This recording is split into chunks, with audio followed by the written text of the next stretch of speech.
Good morning, Rabbi Isai. So, Omar Rabbi Yitzchok, 10 lines from the bottom. Oif tar nechal b'mesayres. If you have a tradition that this bird is tar, you're allowed to eat it, even though you don't know that you don't see the simon kashrus, nothing. But you have a tradition, this is a kosher bird. Now, since 11,000 birds are kosher, and only 24 out of the 11,000 are non, so you can rely on the Messiahs. Nemanat Sayed, a hunter, you could trust the hunter, Loimar, Oivzet Tar, Masarli Rabbi. My Rebbe told me that this bird is kosher. That's what a hunter could say. So the Gemara is going to explain, what does a Rebbe mean? Is the Rebbe in Torah or is the Rebbe in hunting?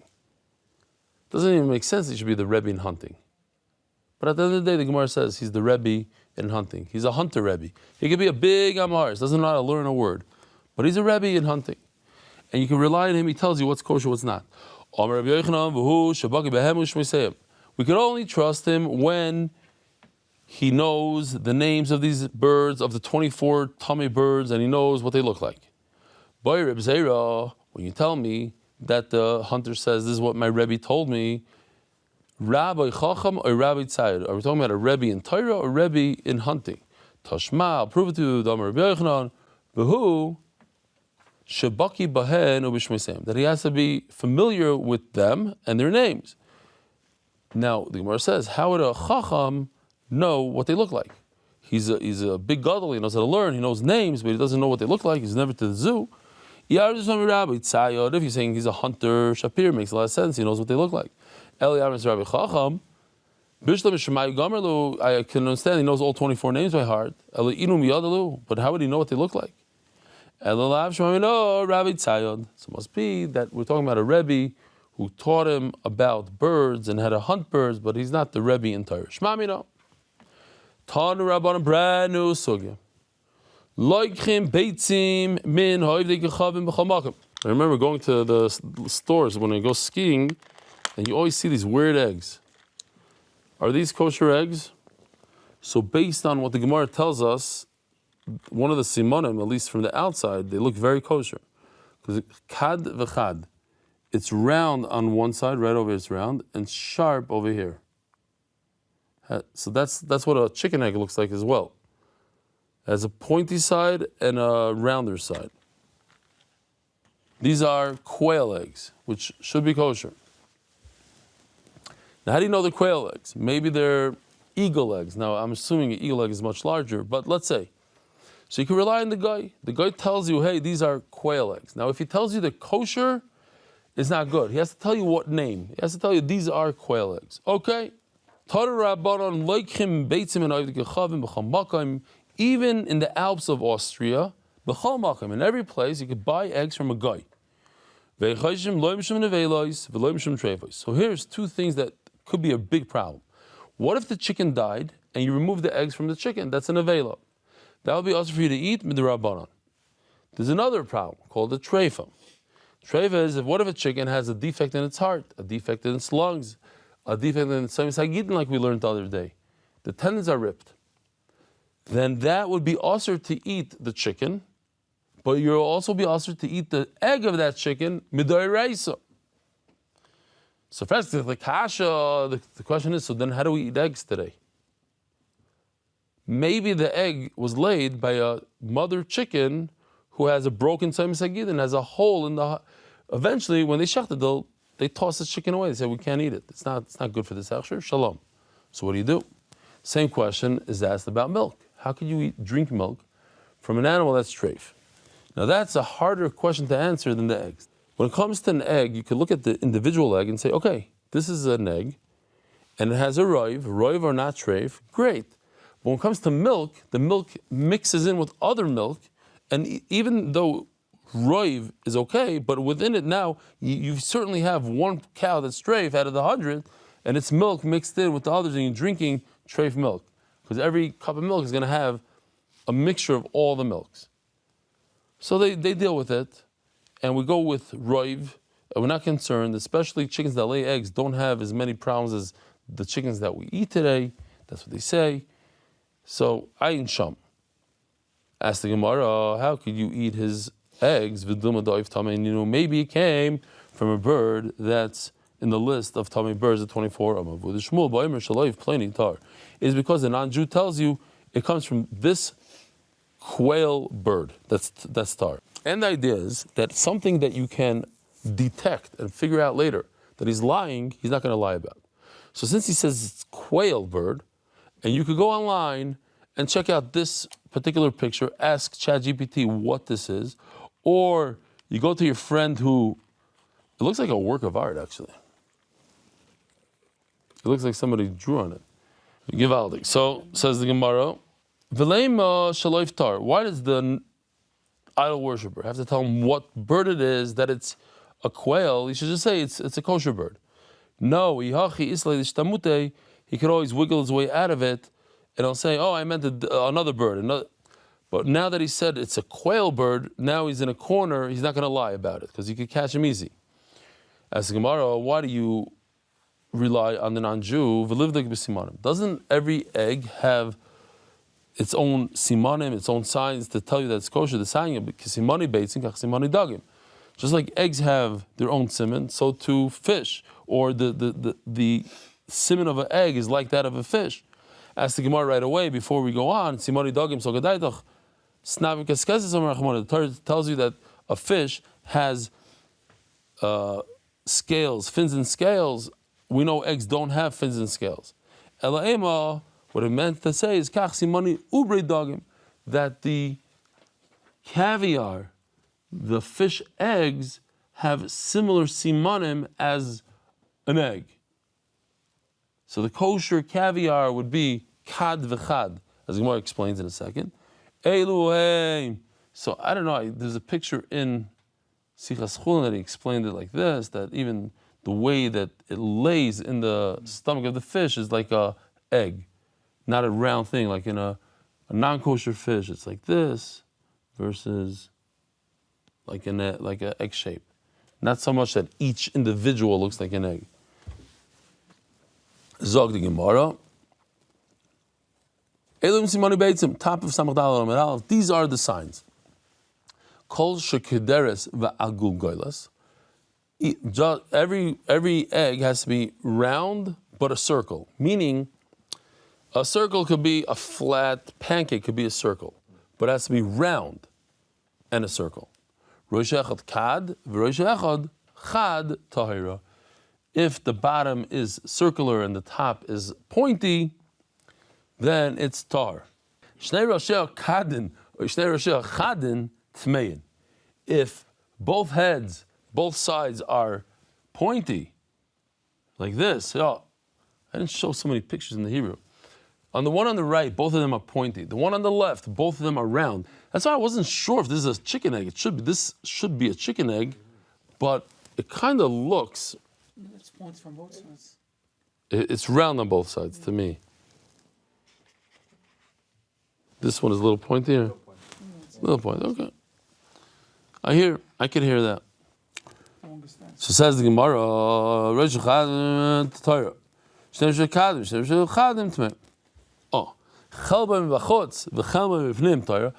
so I said in the Hebrew shir that the sign that I work with, chelboin is like chalav. It has ches lamed beis. Chalav is milk, which is white. So that's the white part of the egg. Chelmoin is like limon. It's like a lemon that's yellow. Okay, great. It has nothing to do with reality. It's just the way to remember it, because it could get confusing. Like if you you do a few more lines, and all of a sudden it says chelmoin mibifnim, chelboin mibachutz. So, okay. Here it goes.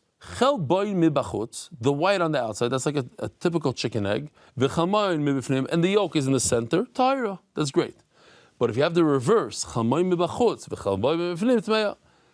Now, everybody discusses what in the world is chelmoin mibachutz v'chelboin mibifnim. We're not familiar with any eggs that have the yellow on the outside and the white on the inside. So they have different pirushim. Ayin sham. If there's a mixture, something like that. The turtle, they go into different things where you can find something similar. Okay, Zog the Gemara, I don't think you'll find one of these yellow on the outside with the different species of bird. Oh, so the Gemara's question is, why do you have to trust a non-Jew to tell you if it's kosher or not? Just look at its egg. Says Gemara, you can't look at it, you can't tell because he bought the yolk and the white part. They were already cut. In other words, they already cracked the egg open. As the Gemara, okay, so they cracked it open. But you could see, is the white on the outside or the white on the inside? Says Gemara, Betrufa is Bikar. They're already beaten. He already made a egg mixture. They sell that already. You know, like you can go probably to Costco or whatever, buy one of these milk cartons. They're ready, and you just pour it out. You make all your eggs. So that's why we can't tell. We have to rely on the non-Jew to tell me, hey, these eggs are of kosher species, which is interesting because they discuss this also. But the whole point is that you can catch the non-Jew if he's lying. But how can you catch him? It's already in a mixture. You'll never be able to catch him. How can you say, oh, this is not a quail egg, this is something else? They all look the same, it's all mixed in. Okay, it's discussed. Says the Gemara, how could you purchase a mixture of eggs? A beaten egg. It says before you're not allowed to buy from a guy a beaten egg. You should not sell a treif egg, an egg that came from a treif. What's a treif egg? Egg that came from a treif chicken. The egg itself is perfect, but it came from a treif chicken. So the egg itself is a treifa. You shouldn't sell it to the guy. Why? Because he'll turn around and he might sell it to the Jew. But LMK, true of Bakara. If it's beaten, so then you're allowed to sell to the guy. Why? Because no Jew will buy from him. You see that nobody's going to buy from him. That means you're not allowed to buy a beaten egg from a guy. So why are you telling me that he bought beaten eggs from the guy? So obviously, this whole idea that the egg is round and it's pointy, and the chalmain and the chalbain, that's all stuff that we said, Chacham said, but it's not in the Torah. So then why is it needed? So the Gemara is going to discuss that. Because if you don't say that that's just the Rabbanan thing, there are 8 birds that we don't know what they are. We have a suffix.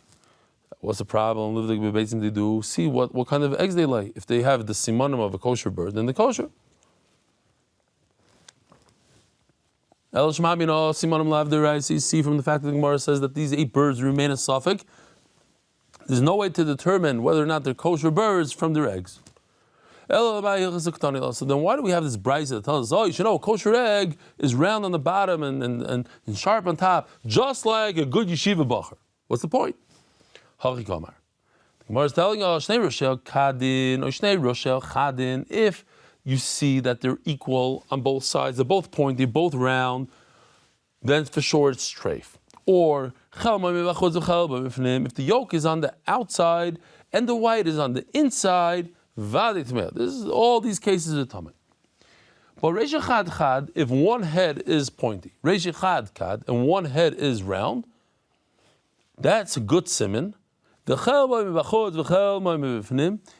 the yolk is in the right places in the center. And then comes the non-Jew after you see all these signs. This is a quail bird and it's kosher. Why? Because I looked at this egg. Mom's like this. I take a look at this quail egg, if I could grab one without cracking it, and I say, this egg is round over here and pointy over here. It has good signs. And then the guy says, Mom, she tells me it's a quail egg. He writes on the box, it says right over in the box, quail pack. I don't want this to fall on my thing, but it says here, quail pack, right over here. Could you see? No. Anyway, it says it. So I could trust him. Why? Because it started out with this. That's why I need simanim. But if the non-Jew doesn't tell me what it is, bistama, you can rely on him. Bestama, he didn't say what bird it is. He says, you should know it's kosher, but he didn't tell me, he didn't say it's a quail. You're not allowed to rely on him. Because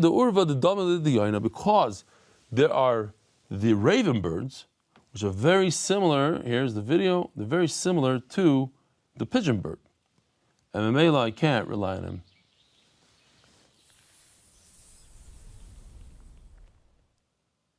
Okay.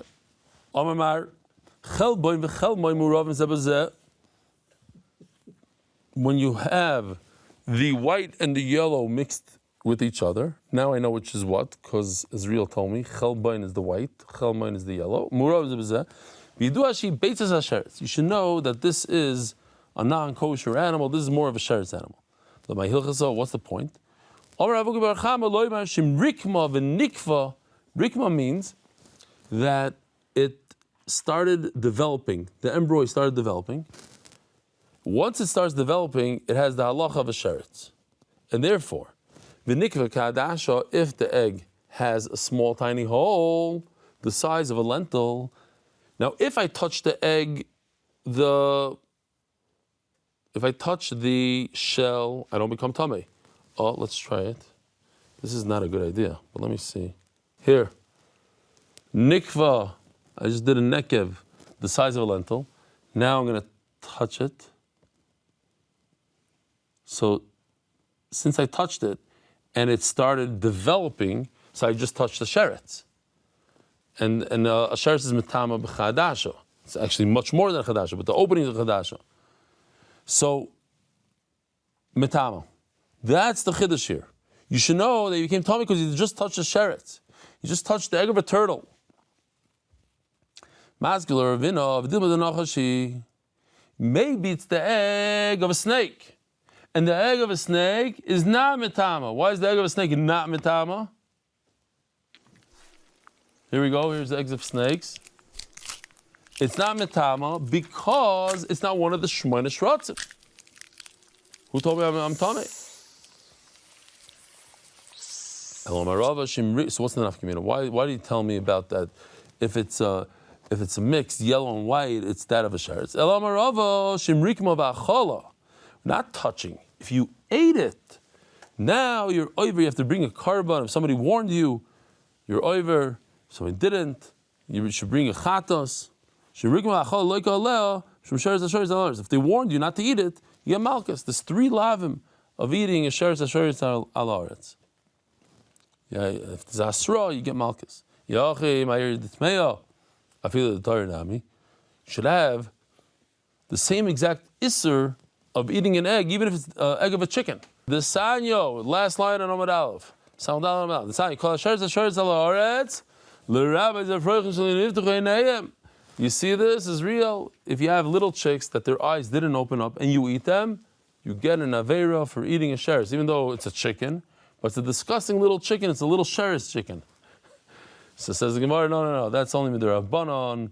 It's really the isser to eat a little chick with its eyes closed. Not a real isser of eating sheretz, because it's not a sheretz. It's a chicken. So midrabanan. It's also according to this mandam. It's also midrabanan. And you brought me a pasuk cross machad ba'alma. Okay, says the Gemara Torah Banan. Giulei beitzim mutarais. Gevaldik sugya. If you take 2 eggs, we're going to call this the treif egg, and this quail egg, we're going to call it kosher. You put them both in a pot, and you boil them together. What happens to this kosher egg? Are you allowed to eat it? Obviously, you cannot eat the treif egg ever. You can't make a treif egg kosher. But I'm asking about the kosher egg, that some of the juices of this egg travel into this egg and become treif. Says the Gemara, no. Guli beitzim mutaris. You're allowed to. We just considered it water. Now, another halacha, beitzim muzarais. Those are basically the eggs that we have today. These are eggs without any male intervention, just females laying eggs. And the female sits on it. She thinks it's a real egg, so she sits there. It's kind of gross. So nefesh yafat ha'ichlaim, even somebody who's a little bit of an istinus, somebody that's not an istinus, could eat it. Rashi says somebody that's not an istinus. because it has a little bit of a grossness to it because she sat on it for so long. It's not like the eggs that we eat today. Now, nimtza aleh kored dam. If you have an egg that did have a male involved and there's blood, so in other words, the egg is fertilized.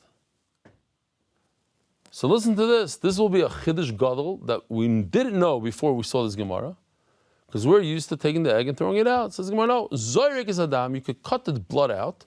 Voichel is ashar. Now don't pass in anything based on this Gemara. It's a little bit more detailed than this. So Gemara over here says you're allowed to take the blood and get rid of it, and you're allowed to eat the egg. It's because it's on the knot. You see those little strings that's the beginning of the formation of the embryo. And Rashi says in particular, the blood will, if it's found on the kad side, on the right side of this chart, not the left side. So if take the laser out for a second, right over here. That's what he says. There's a difference. Not over here, over here. I don't know why. He said kad, not chad. He doesn't say not chad, but he says kad. So, says Gemara, Tani Dustoy Avua, we're 6 lines, 7 lines from the top. Tani Dustoy Avua with the Rebbe Aptoriki, that this blood was found on the white part. In other words, the kesher on the white part. Let's see, maybe that's why he did that one. Here. It says the kesher on the white and not on the yellow. Maybe the kesher on the yolk. So he's showing the kesher, like 4 different keshers over there. I'm not familiar with those extra 2. Afilu beitza asura. In other words, the whole egg is asur. My time, why? Because now she she ruined the whole thing. There's a little blood, but that's it. It's spread. It's like a disease. It's spread everywhere. First,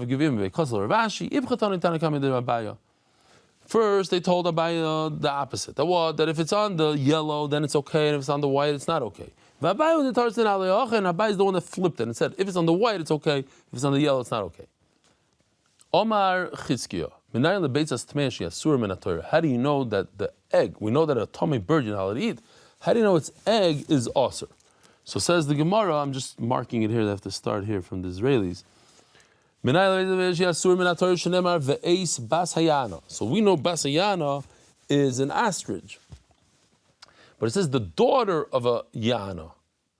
In Hebrew, it's called batayana. That's the name of the bird. But the Gemara is saying, what's batayana? Bat means the daughter of. What, it has a daughter? V'chibas yeshlo liyana. A yana lays eggs. So basayana doesn't have a daughter. So what does bas mean? Bas means Eleza zu beitza tmeya. It's referring to the egg of the name is yana, and it has a daughter, meaning it has an egg, and that egg is asur. So this bas hayana, the Torah L'char is saying that her egg is tamei. As the Gemara, maybe that's exactly Shemayu, maybe that's exactly their name. Maybe the name is bas hayana. Bas ami la'achzor. Ki ye'enim ba'midbar, you see the Torah calls it ye'enim, a yana, by itself. The bas is referring to the egg. This is what we have in Ramat Shemesh. You have it all over the world. We have jackals. And if you pay attention at night, it used to be much louder. Now they built a lot, but you can hear them, they scream a lot. So this is Esa Mispei Katana. That's what it is. A tan is give a eulogy, a hesped, like a jackal. Ve'evel kivnois Yana. So over here it says, like the daughters of Yana. So says the Gemara, no, her name is not Kibnois Yana. It's Kiyana Zu Shemisabel Sabonel. Her name is Yana, but she's like the Yana who is in mourning over her sons. That's what it means. Give a hesped like a ostrich who's in mourning over her sons. Ask the Gemara, oh yeah, so I have to show this. Yeah, I'll show it in a second. Once again, her name is B'nai Siana. No, it's referring to her name is Yana, but she lives with her sons. Once again, we have a pasuk that her name is B'nai Siana, like in modern Hebrew, Bat Yana. She has like a double name.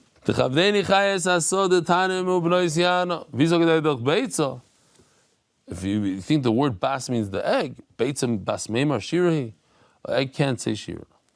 Elksiv hayano, uksiv bas hayano. The Torah could call it yana, the Torah could call it bas yana. The pasuk sifra l'shtei tevos. When a sofer writes this in the Torah, he says it in two. He writes it in two different words, bas yana, and therefore the bas part means egg. That means it has two different names. In other words, the yan is the name and the bas is the egg. El me'ata. Okay, let me just finish here these two lines. El me'ata is kedar la'omer. It's two words. The pasuk sifra b'trei. The Sofer writes it in two words. Kedar la'omer. We know it's one word. Kedar la'omer. It's one person. Amri hasam shtei tevis pasuk b'shnei shitim lo'i pasuk.